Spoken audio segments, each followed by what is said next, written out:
Chapter 11. Fire in the pines, a rumble of engines shook the air above the Jacks homestead, a mechanical snarl that set Grandpa Jacks's teeth on edge.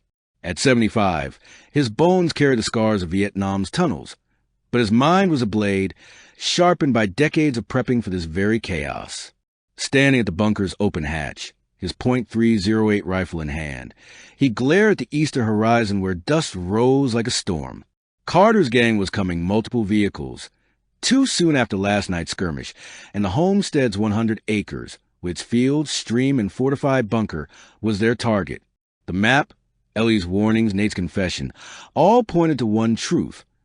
Carter wanted their haven for his trafficking empire, and he wasn't waiting. Jimmy crouched beside him, crossbow ready, his face taut with the weight of leadership. Jenny was at the east barricade, her knife and satchel poised, her botanist calm masking her fire. Sam, the runaway kid they'd found, stood nervously nearby, clutching a borrowed machete, his eyes fixed on the road where his sister was caged. Below, in the bunker, Grandma Jacks guarded Ellie and Nate, her 9mm pistol a steady promise. The stream's hydropower turbine hummed faintly, a lifeline under siege. "Too many engines," Grandpa growled, his journal tucked into his belt, its pages heavy with defense protocols. "Trucks, bikes, maybe more. Carter's throwing everything at us." Jimmy's jaw tightened. "We planned to hit their camp at dusk. Now they're here and we're not ready." Grandpa's eyes narrowed. "We're ready enough. Traps, barricades, our ground. They'll bleed before they reach the bunker." Jenny sprinted over, her voice urgent. "I see 3 vehicles, 2 trucks, 1 motorcycle. At least 15 men, red bandanas, heavy weapons. They're splitting, flanking north and east." Grandpa's Vietnam instincts kicked in. Carter was probing, using numbers to overwhelm. "Jimmy, east fence with me. Jenny, take Sam, cover the north. Signal Grandma to lock the bunker. We hold him in the woods. Let the traps do the work." Jimmy nodded, clicking the walkie. "Grandma, it's Jimmy. 3 vehicles, 15 men, attacking now. Lock the bunker. Keep Ellie and Nate secure. Over." Grandma's voice crackled back, calm as steel. "Copy. Hatch sealed. I've got them. Fight smart. Over." Jenny grabbed Sam's arm, her eyes fierce. "Stay close. Do what I say. We're saving your sister, but we survive first." They split, Grandpa and Jimmy racing to the east barricade, a wall of logs and steel reinforced after last night's fight. The woods beyond were laced with traps, pits, snares, tripwires, designed from Grandpa's tunnel rat days. The engines roared closer, headlights piercing the morning haze. 2 trucks lumbered down the road, their beds packed with men, while a motorcycle weaved ahead, its rider scouting. "Bike's the eyes," Grandpa said, raising his rifle. "Take him out, we blind him." Jimmy aimed his crossbow, his hunter's precision steady. He fired, the bolt striking the rider's shoulder. The motorcycle swerved, crashing into a ditch. The truck slowed, their men shouting, red bandanas stark as they dismounted. Grandpa fired, his rifle cracking, dropping a man before he could raise his rifle. The trap sprang to life. Screams echoed as 2 men fell into pits, stakes piercing flesh. A third tripped a snare, his leg caught, his rifle clattering. But Carter's numbers pressed forward, 10 men now, firing wildly, bullets chewing the barricade. A Molotov cocktail arced through the air, shattering against a log. Flames licking but not catching. "Hold the line." Grandpa barked, reloading.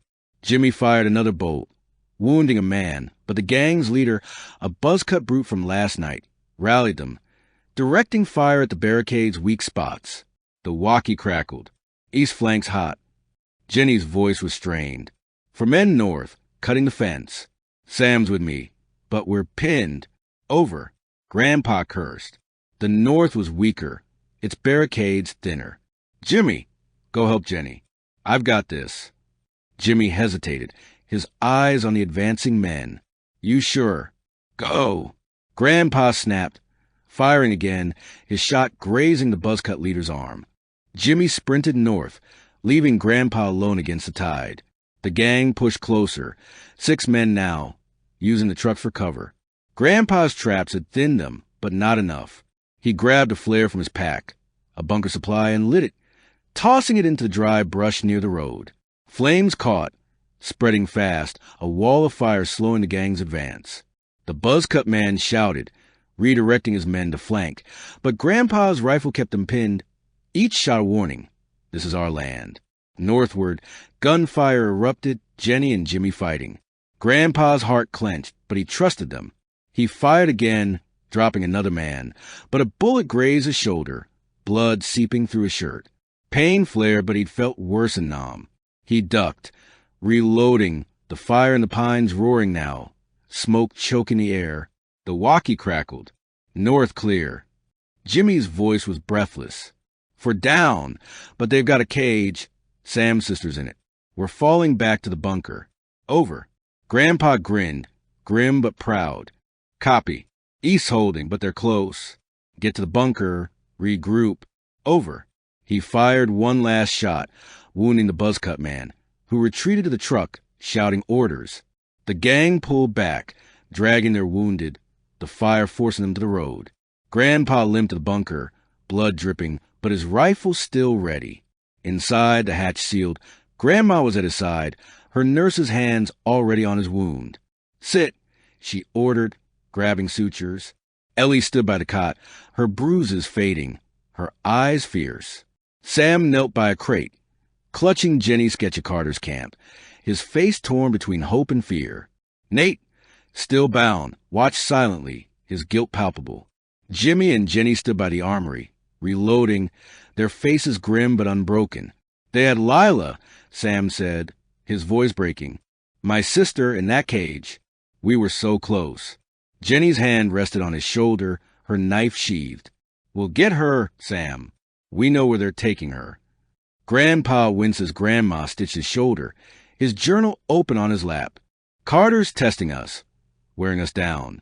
That fire bought us time, but they'll regroup. What's the play? Ellie stepped forward, her voice steady despite her frailty. I remembered something. Carter's fuel depot in the warehouse camp. It's not guarded at night, just one man. Blow it up, you cut his trucks, his bikes. He can't move without fuel. Jimmy's eyes lit up, his crossbow in hand. That's our hit. We raid the camp tonight, free Lyle and the others, torch the fuel. It'll cripple him before his big push. Jenny nodded, her satchel ready. I've got explosives, black powder from the bunker's stores. We can rig a charge, small but effective. Grandpa's mind churned, his Vietnam tactics aligning with Ellie's intel. A surgical strike could work. Hit fast, get out, weaken Carter without a full assault. But the homestead was vulnerable, and Nate was a wild card. Nate, he said, his voice cold. You know that depot. Tell us everything or you're no use alive. Nate's head snapped up, his voice desperate. It's true, one guard, midnight shift. Fuels and barrels, old oil drums. A spark will take it all. There's a path behind the warehouse. No traps. I swear. Ellie's eyes narrowed, but she nodded. He's not lying. I saw the barrels when I escaped. Grandma tied off the suture, her voice firm. Then we planned for tonight. Jimmy, Jenny, Grandpa raid the camp. I'll hold the bunker with Ellie and Sam. Nate stays bound under my gun. Sam stood, his machete trembling. I'm going. For Lila. Grandpa studied the boy, seeing his own fire from decades past. You stick with Jenny, do what she says. No Ruix. Jimmy set the map on the table, Ellie sketched beside it. Dusk, we move, hit the depot, free the prisoners, get out. Then we fortify for Carter's next wave. Jenny's eyes met Jimmy's, a silent vow. For Lila, for Ellie, for all of them. As they prepared, loading explosives, sharpening blades, checking rifles, a new sound broke the bunker's hum. A single engine, not a truck or bike, but a car, slow and deliberate, circling the homestead's perimeter. Grandpa grabbed his rifle, his shoulder throbbing but his resolve iron. Carter's playing games, he said. We hit him tonight or we lose everything. Ellie's hand gripped Jenny's sketch, her voice a whisper. He's not just coming for your bunker. He's coming for me. The homestead still was tested, but a fire in the pines had lit a spark. Carter's empire would burn, or the Jacks family would.